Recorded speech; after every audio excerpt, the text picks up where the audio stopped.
As we're looking at the heaven and our eternal abode, what we're going to look at today is where will we live forever? And that's a subject that's come up a lot lately. Where will we live as Christians forever? And some have actually gotten a little bit testy about this. There's been a lot of books and articles written in recent times about the fact that we will not live in heaven. We're being told for eternity. We'll live on the earth. And we should quit talking so much about going to heaven when we die. So it's almost like, let's not worry about heaven. After all, we're going to live on the earth forever. So let's talk about that. And too many Christians, according to these particular authors, are just want to get out of this place and get to heaven, where it's obviously a much better place to be. And so they see that as escapism. Well, let's look at some of that. Some of that's true. Some of it's not true. Well, the true part is this: if we are going to live on the earth forever. So it talks about that again in in Revelation chapter 21, when he said in verse 2, "I saw the holy city, New Jerusalem, coming down out of heaven from God, made ready as a bride adorned for her husband. And I heard a loud voice from the throne saying, Behold, the tabernacle of God is among men. And he will dwell among them, and they will be his people, and God himself will be among them." So we have a picture here of the New Jerusalem, which will be, I think, our primary abode in eternity, coming down out of heaven to the earth. It will rest on the earth and be on the earth forever.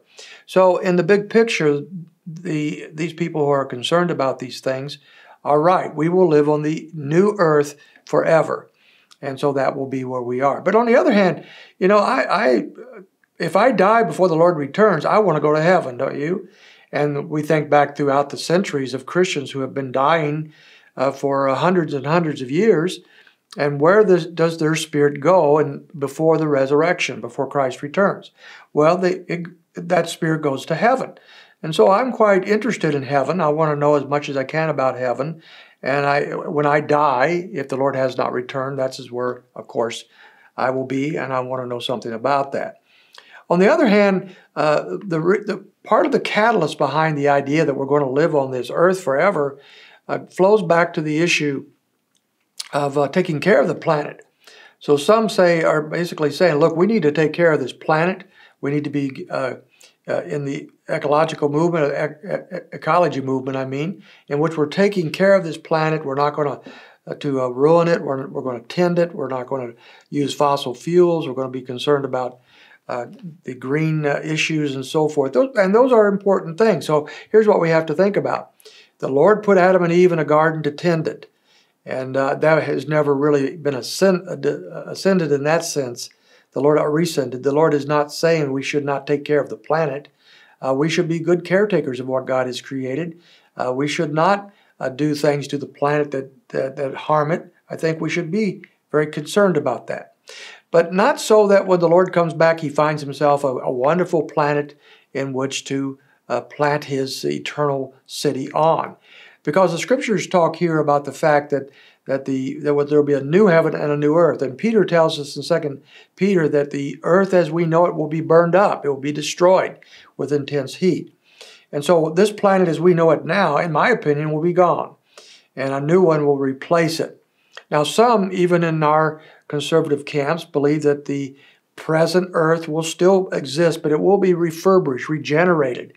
And the earth as we know it today will be vastly, vastly different. So even if you take that view, the ecology movement in which we're taking care of the planet so that it's ready for the Lord to return to doesn't make a lot of sense. The Lord is going to give us a new heaven and a new earth, and we're going to dwell on that new earth that the Lord has put here for us. And our basic home is going to be the New Jerusalem.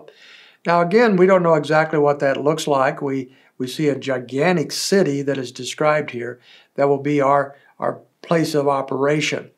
That doesn't mean that we'll not be able to go beyond the New Jerusalem. Matter of fact, although we don't have a lot of revelation on it, most theologians believe that we'll have a body much like Jesus had after the resurrection, a glorified body that is able to come and to go and perhaps travel at a moment's notice or just immediately. Hopefully we'll be able to travel the planet and maybe even other portions of the universe just almost immediately. That would be a wonderful thing, wouldn't it? And I look forward to that. I hope that takes place.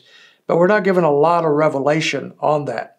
But what we do know is that we will live on this planet in a glorified, beautiful, perfect place known as a new earth in the New Jerusalem. So that will be our abode in eternity.